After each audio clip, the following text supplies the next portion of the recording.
વારી વારી શ્રી ગોકુલનાથ તમારા લટકાને.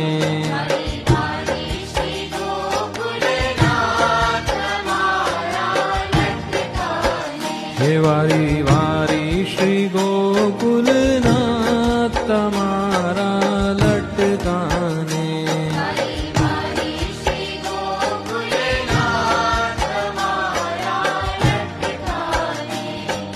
લટકે શ્રી ગોકુલ ગામ વસાવ્યું ને